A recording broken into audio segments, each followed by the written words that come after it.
History of English Language and Linguistics, presented by J. Shia.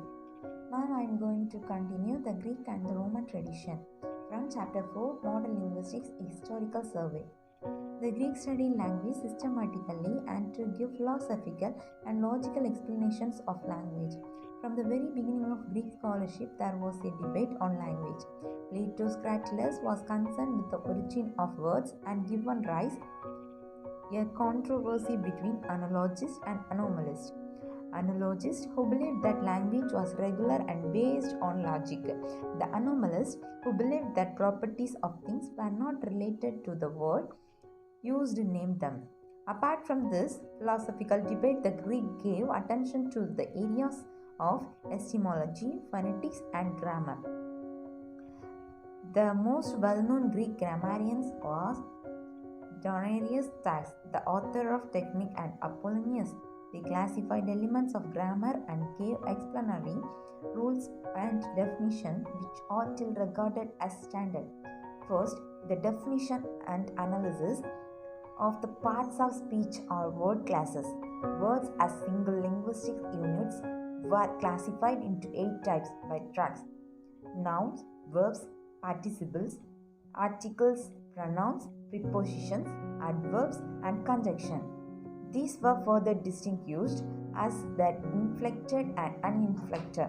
Tags also deal with description of gender and case in nouns and tenses in verbs.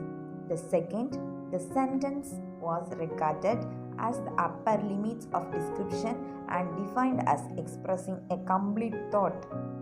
In the sentence, the nominal and verbal constituents were considered as most fundamental. Apollonius described the Greek sentence structure on the basis of the relationship between noun and verb to each other and the remaining word classes in relation to these two elements.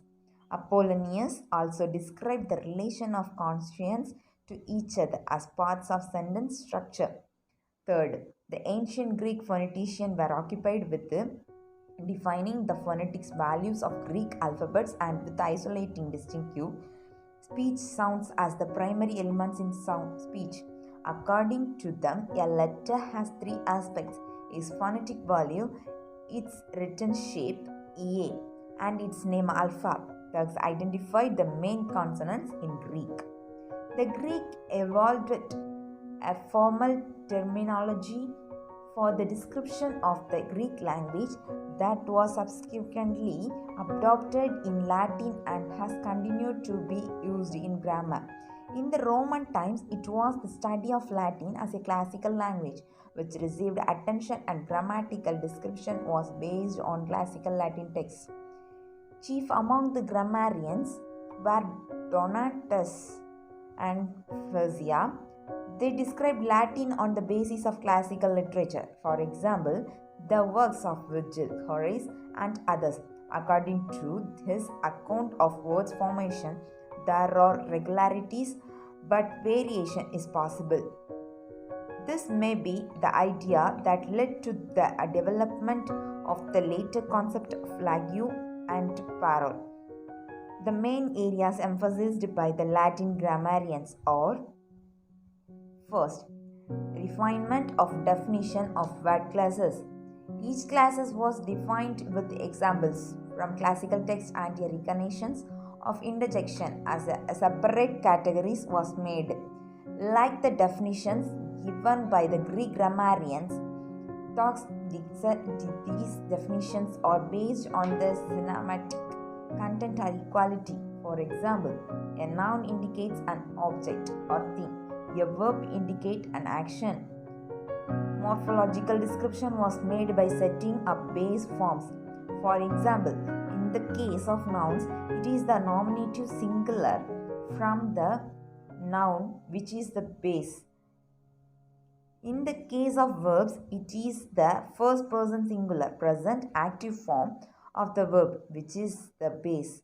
The main types of sentence defined earlier by the Greek grammarians were described. Particular reference was made to the role of relative pronouns in subordinate classes. The several thousand manuscripts of the Latin grammar of Persia and other grammarians represents the unity of Greco-Roman scholarship on language. Thank you.